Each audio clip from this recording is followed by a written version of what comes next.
In a furious burst, I dialed the hotel where my unfaithful wife was secretly meeting her affair partner. What do you do when the life you built burns down in a single moment? Imagine Ryan, standing on the edge of a truth so raw it could shatter his world.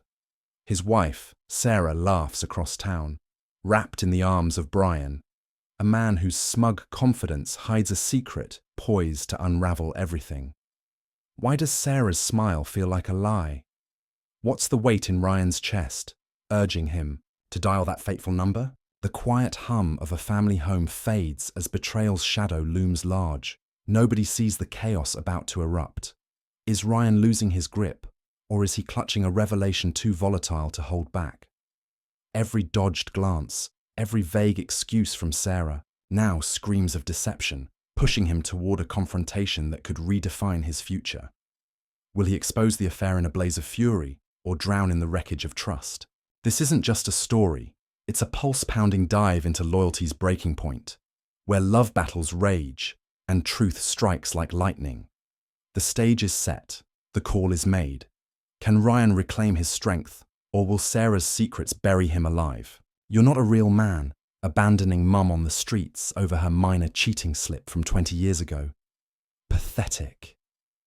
That was the moment my daughter Emily hissed those words at me. Her lips twisted in scorn, like I was the bad guy. She stood there, tall, icy, smug, defending her mother, the same woman who'd just learned the daughter we raised together wasn't mine. Not biologically, not legally, not emotionally anymore. I didn't raise my voice. I didn't flinch. I reached into the envelope in my hand and pulled out 2 documents, the DNA test and the address of her real father. "Take these," I said, calmly, "and pack your things. You've got 30 minutes. Let me backtrack. It all started with a phone call, one of those late-night ones you answer groggy, expecting a scam or an emergency. It was both. A guy named Derek called, drunk and resentful, asking if I ever wondered why Emily didn't resemble me. He called me buddy, like we were comrades in a losing game. I hung up, but the doubt was planted. I couldn't sleep. I sat on the couch, watching my wife Laura breathe softly in bed, untouchable. Laura, my wife of 22 years, my everything, or so I believed. The next weeks were a haze. I took Emily's hairbrush, sent it to a lab I found online. 290 noise for the truth. I didn't tell Laura, I couldn't, not yet. I needed to know if Derek was just a bitter drunk, or if my life was a perfectly crafted lie. The results arrived 2 days before our anniversary. 0% match. I stared at the paper like it had punched me. My hands shook. I laughed, not from humor, far from it, but because I didn't know what else to do. I'd raised this girl, paid for her braces, cheered at her soccer games, held her when her first crush dumped her. Now she wasn't mine, biologically at least. And Laura had lied every day of our marriage. I didn't confront her immediately. I wanted more. Curiosity became obsession. I dug through old emails, phone bills, anything to piece together the timeline. That's when I found her diary. She wrote in it early in our marriage. She thought I'd never look. June 12th. I shouldn't have gone to that bar, but it felt alive. 5 guys. God, I was wild. But he'll never know. He was on that dumb business trip. Still, I can't stop thinking about Derek. My heart stopped. 5 men. Not a one-time thing, a carnival of betrayal. While I worked overtime to buy our first condo, she was out rolling dice with strangers. Next morning, I set the table. Pancakes, juice, coffee, the DNA test in the center, the diary beside it. Laura came down in her usual cotton robe, acting like nothing had shifted, smiled like she deserved applause. "What's this?" she asked. "Breakfast," I said. "And a reckoning." She blinked, confused. I slid the papers over. Silence. She stared, eyes narrowing. "You read my diary?" "That's your worry?" She scoffed. "Oh, please, James. That was ages ago. We weren't even married yet. What? You're going to ruin our family over something before your precious ring went on my finger. You lied every day. It was just a dumb night. Get over it. No, it was 5. 5 men and a daughter who's not mine. That's when Emily walked in. She glanced at the papers, at her mum, then at me. You're pathetic, she said. Laura didn't deny it. She folded her arms, smirked, like she'd won. So I stood, calm, steady. You've got 30 minutes to pack, I said, handing Derek's, addressed to Emily. Go meet your real dad. I'm done playing fool. But this wasn't over, not even close. Emily slammed the door as she stormed upstairs, muttering curses. I didn't follow. I didn't twitch. I stood in the kitchen, watching Laura sip her coffee like it was just another Tuesday. You're really letting this ruin everything? She asked, leaning on the counter, calm as stone. You call 5 men a technicality? Laura shrugged. We weren't married. Then why lie for 2 decades? Why make me think Emily was mine? Why build a family on deception? She rolled her eyes. Because you wouldn't have stayed if I'd told you. I needed you then. Simple. That hit like a brick. No remorse, no shame, just raw calculation. You needed me like a bank account. She didn't answer. She didn't need to. I sat slowly at the table, ears ringing. Not from anger, that came later, but from disbelief. The woman I'd trusted with my soul, carried through layoffs, medical bills, 2 miscarriages, stood before me, morally empty. She set her cup down, looked me in the eye. What's your plan, James? Cry to a judge, take the house. Good luck. Half's mine. She didn't know I'd already called a lawyer, had our finances audited. My name cleared from her secret credit cards, copies pulled of every shared account and stock. She thought I was still the naive guy who kissed her cheek nightly and made her waffles on weekends. But I'd changed. In 48 hours, I'd torched the old me. I'm not crying, I said quietly. I'm lighting a fire. She laughed. You're pathetic. You'll blow it all up over 1 mistake. 5 mistakes, 1 lie, a lifetime of acting. Laura's smirk faded slightly. You think Emily will stay with you after this? She's my daughter. She'll choose me. She's not your pawn anymore, I said coldly. She's grown. She'll decide. I just gave her truth, something you never did. Her eyes narrowed. So, what? You're the noble martyr now? No, I'm the man done being used. I stood, heart hammering like a freight train. I wanted to yell, to smash every plate in the kitchen, but I didn't. That'd be too easy. I wanted her to feel the slow crush, to watch her house of lies collapse in silence. You've got 1 hour to call whoever's taking you in. After that, I'm changing the locks. She laughed, but her voice cracked. The smugness was slipping. You can't kick me out, James. I've got rights. Sure, but I've got proof, and a lawyer ready to burn it all down. She grabbed her phone, turned away, muttering. As she left the room, something clicked in me. Not rage, not grief, clarity. I'd spent 2 decades thinking I was building a life with a woman who loved me. I was just a prop in her long game. But now, the story was mine to write. And Laura had no clue how bad it was about to get. An hour passed. I heard only the faint hum of Laura's voice behind the bedroom door, angry, sharp, then fake sweet, as she called whoever she thought would save her. Probably some old fling. Maybe even Derek. The irony churned my gut. At exactly 60 minutes, I walked upstairs. She was shoving clothes into a duffel, not folded, just stuffed. Panic and fury do that. Her hands trembled, but her face snapped too, smug when she saw me. You're making a huge mistake, she said, not looking up. This tantrum will backfire. Emily will hate you. She already does, I said, leaning on the doorframe. But when she learns the full truth, she'll hate you more. Laura zipped the bag with a vicious yank. Truth? What truth? You told her I slept around, gave her a test result. Big deal. I pulled a USB drive from my pocket, twirled it. She froze. What's that? Recordings of our last 3 fights. Your diary pages. I scanned them. Everything's backed up. Copies to my lawyer. A spare drive. My brother Tom, just in case. Her nostrils flared. You're sick. No, I said calmly. I'm ready. Her eyes flashed, rage mixed with fear. She didn't think I'd fight back. Thought I'd cave. Like always, she grabbed her phone, texted furiously, probably securing her next crash pad. I didn't stop her. I didn't care. Then came a knock. We both froze. She looked at me, uncertain. I went downstairs, opened the door. A man in a cheap suit stood, there, hair gelled, smile like poison. James, right? I'm Greg, Laura's lawyer, just here to chat. Nothing formal. I didn't blink. You're 58 minutes early. She's not on the lease anymore, he smirked. You're really doing this, huh? Over a misunderstanding. Yeah, a misunderstanding with 5 strangers and a fake paternity. He chuckled. All right, look, she's willing to settle nicely. Wants the SUV, a small alimony, and visitation if Emily leaves with you.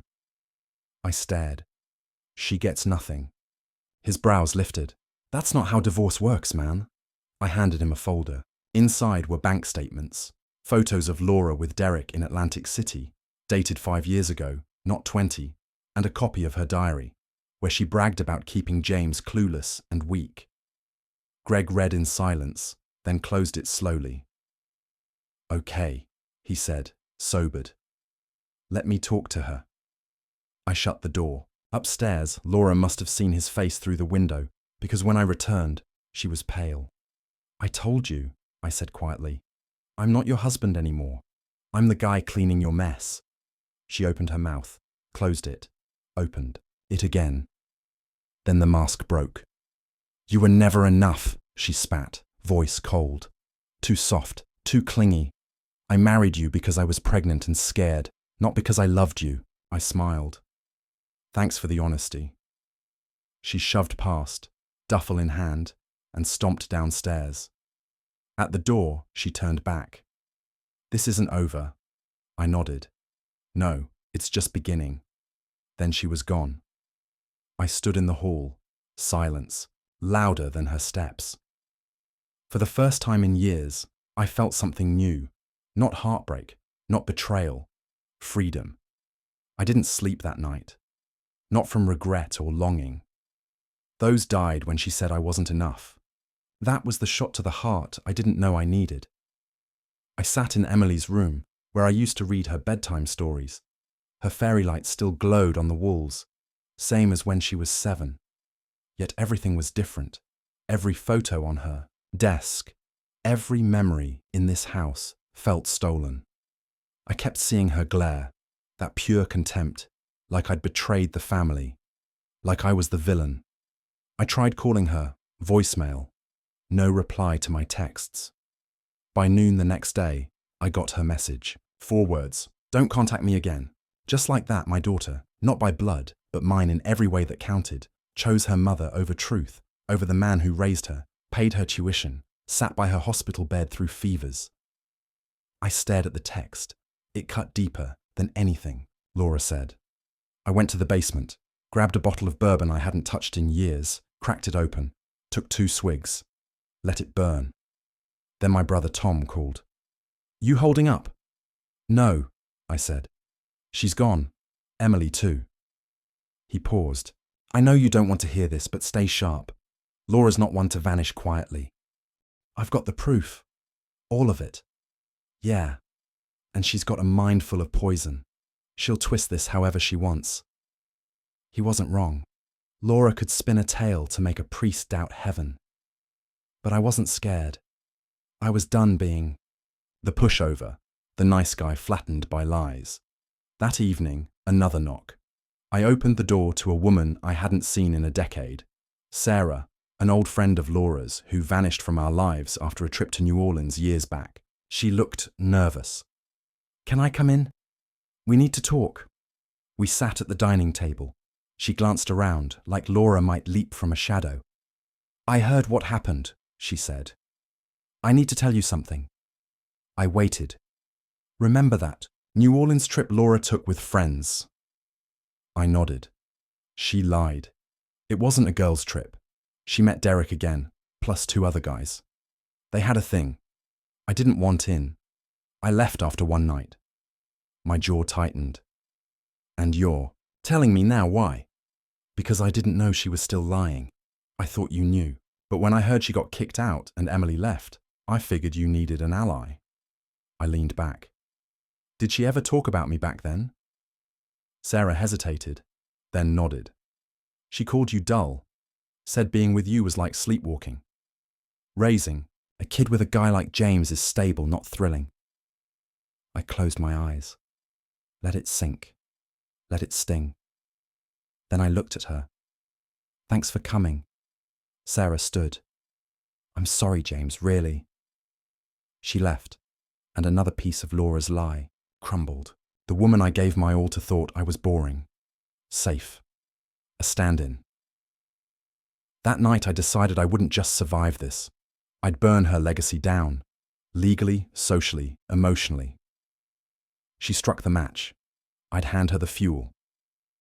Next morning, I wore my sharpest suit, not for court, not a meeting, for battle. Laura thought this was about love gone wrong, heartbreak, betrayal. She didn't see it. She hadn't just killed a marriage. She'd humiliated a man who built a life for her to reign over. Now I'd reclaim every brick. First stop, my lawyer, Mike Larson, a shark in a tie. I picked him for one reason. He didn't fight fair. He fought to ruin. He glanced up from the folder I dropped on his desk. You're all in. She wants a war, I said. I'm giving her one. Mike nodded. Good. She's been busy. Filed for alimony, claiming emotional distress. Unsafe. Home coercion even, get this, psychological abuse. I laughed. Psychological abuse?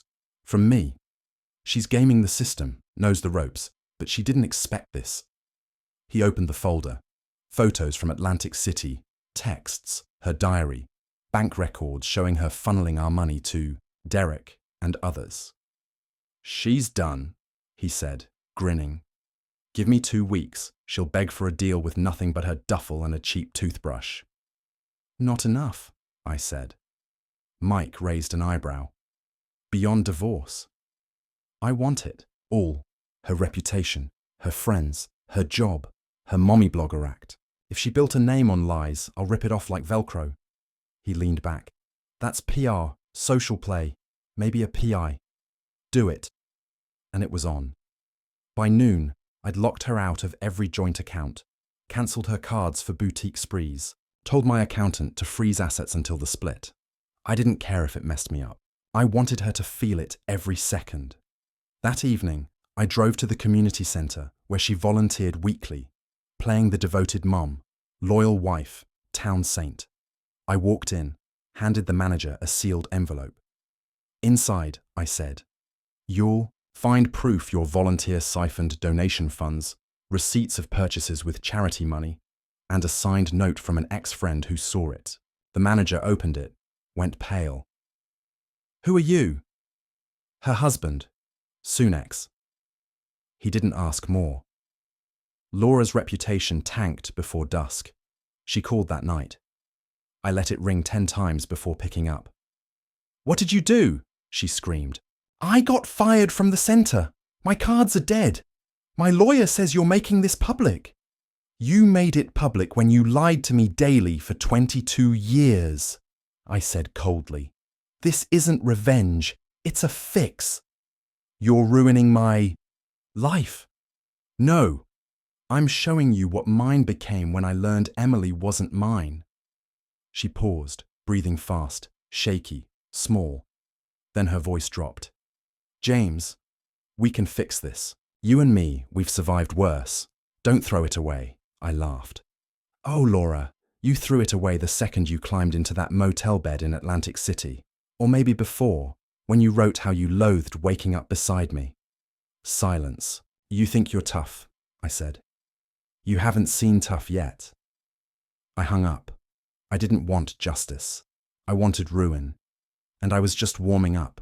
2 days later, a call from an unknown number. James, it's Rachel. Rachel, Laura's college bestie, maid of honor, Emily's godmother. Want to talk? Off record. I met her at a local diner, took a back booth with a view of the door and street. I trusted no one from Laura's circle. Rachel arrived, sunglasses on, vibe tense. She sat opposite, ordered nothing. I know you've got reasons to hate me, she started. But you need to know, most of us didn't know what Laura really was. I raised an eyebrow. Most, she sighed. Some suspected, the trips, random guys. She always had excuses, covered tracks, made you sound controlling, paranoid, distant. I scoffed. Of course. But after your fallout went viral, her story unraveled. People compared notes. You weren't the liar. She was. To everyone. I crossed my arms. Why are you here? Because I'm done protecting her. And you need to know what's coming. That got me. She's flipping this, painting you as a scheming control freak who trapped her in a loveless marriage. She's crafting a pity tale, scared young woman forced to hide secrets to survive. And Emily, she's using her, dragging her into interviews, claiming you mentally tormented them both. My stomach twisted. Emily, the kid I raised, shielded, loved, used as a prop. I've got proof she's lying, I said. You'll need more, Rachel replied. She's pitching to blogs, the influencer crowd. Wants to spin this before it spirals. I stared at my coffee. Black, bitter, how she liked it. Rachel slid an envelope over. Screenshots of our chats, voice, memos, stuff she sent years ago about the guys, the lies. One where she laughs that Emily looks more like Derek than you. I flipped through slowly. My hands shook, not from pain, from cold resolve forming. Why now? Why help me? Rachel paused. Because she used me too. Made me lie. Say we were at the mall when she was hooking up in some hotel. I didn't think she'd pull Emily into this. I nodded. Thanks. She stood. For what it's worth, I always thought you deserved better. After she left, I called Mike. We go public, I said. Drop everything. Photos, texts, diary. I want her exposed so bad no one buys her act again. Mike's voice sparked. Already on it. Got a media guy. We're building a timeline. By Monday, it's out. That weekend, I stayed silent. Laura posted 2 TikToks, one sobbing in her car, ranting about betrayal, framing herself as a victim of male pride and toxicity. Comments poured in. She's so brave. Men suck. She deserves healing. I didn't bite. I waited. Monday hit, and with it, chaos. We dropped the bomb. An expose titled, The Wife Who Lied for 20 Years, A Father's Truth. Full breakdown. Screenshots, audio, documents, a lawyer's note confirming fake paternity and financial scams. By noon, her comments were a war zone. By night, she was trending, for the wrong reasons. Sponsors ditched her. The charity cut her off. And Emily, she texted, we need to talk. It was 7:42 p.m. when the front door clicked open. No knock, no warning, just the lock turning, the slow squeak, and sneakers on the floor. I didn't move from the recliner. I knew it was Emily. She stepped in like she still owned the place, like her week of silence hadn't gutted me. Hoodie, ponytail, eyes swollen from crying.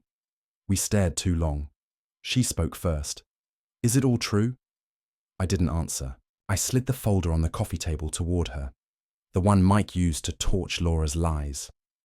She sat slowly, opened it, flipped through. Photos, DNA results, bank records, her mum's diary. Page after page, each a hammer to the myth Laura spun. 10 minutes of silence. She closed it, leaned back, stared at the ceiling. I thought you were just angry, punishing her. I was, I said, but not with lies. I didn't need to invent anything. She swallowed. She said you shoved her once, yelled at her, said I wasn't yours just to hurt her. I never touched her, never raised my voice. I told you about the DNA because you deserve truth, no matter how ugly. She went quiet, then whispered, I told you not to contact me. I know. She looked at me, and for the first time, I saw it, doubt cracking into guilt. I'm sorry, she said softly. I didn't know who to trust. You trusted her. I raised you 22 years, and the moment someone cried louder, you flipped. She winced. I didn't mean to choose. It was all so fast. She was falling apart. She said she had nothing. I thought she needed me. And me. My voice stayed low, but it cut. What was I? A broken toy? Something to toss when it didn't fit her story? I was scared, she said. So was I. The room stilled. She looked down. I took a paternity test too. It matched. Derek's my biological.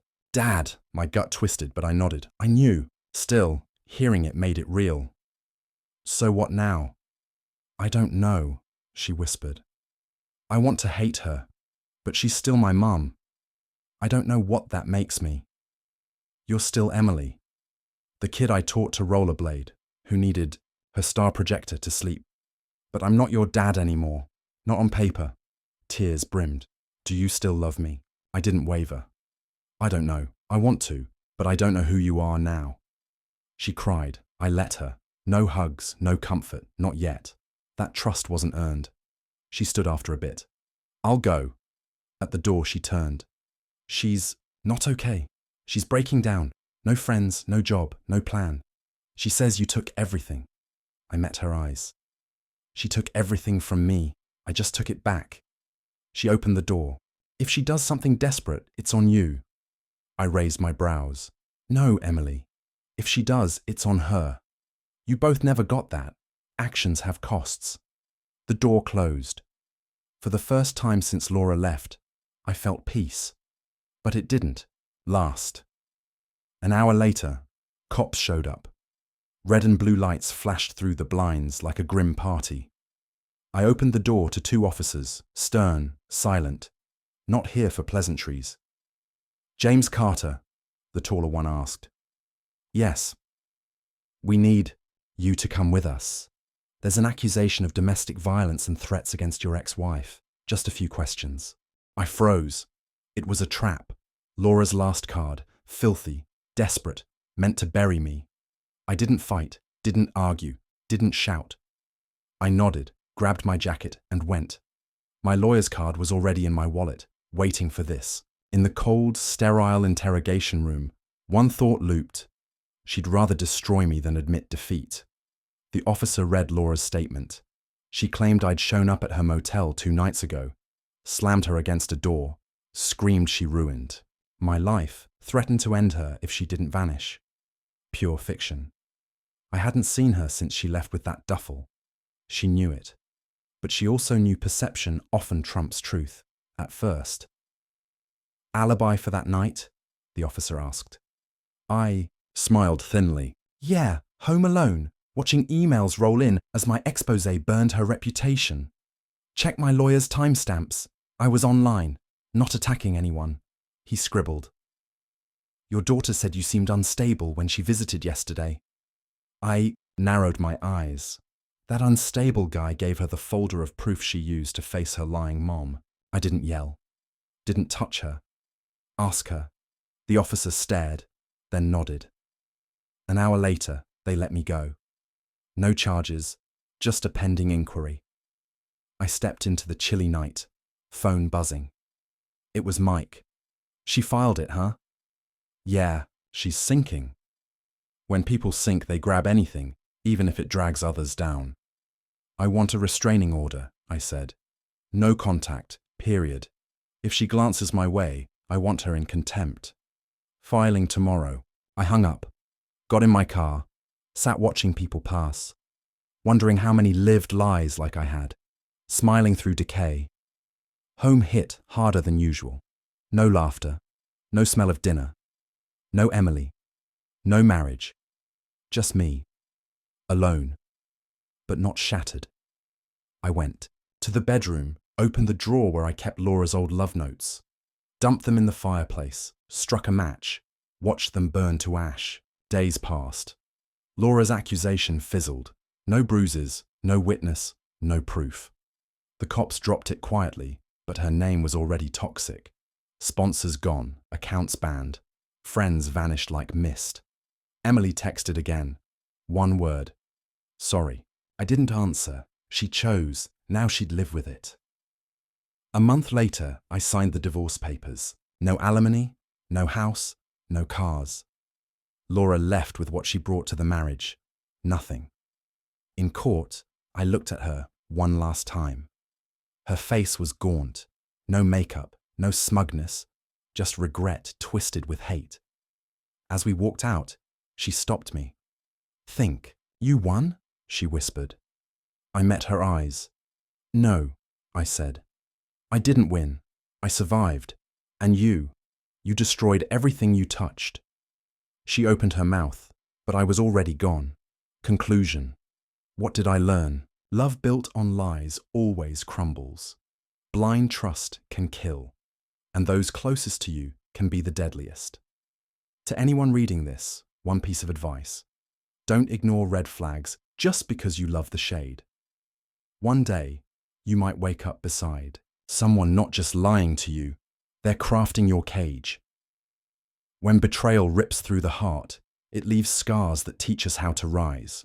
Ryan's clash with Sarah's infidelity unveils a timeless truth. Love demands courage to face its shadows. His path through anger and loss reveals that trust is not a gift to be squandered, but a bond to be guarded fiercely. Sarah's choices exposed not just her heart's betrayal, but the quiet neglect Ryan overlooked, moments where connections slipped into routine. From this fire, a lesson burns bright. Never ignore the whispers of doubt. Small silences, fleeting glances, sudden absences, they're clues, not coincidences. To those navigating love's fragile terrain, hold fast to this. Value yourself enough to demand honesty. If deceit strikes, let it forge resilience, not ruin. Ryan's story urges us to choose clarity over comfort, to rebuild on truth's solid ground, not promises quicksand. Protect what matters with unwavering strength, and know that true power lies in walking away from what diminishes you. The profound choice is not in clinging to what was, but in embracing what can be. A life rooted in respect, where your worth shines brighter than any lie's fleeting allure.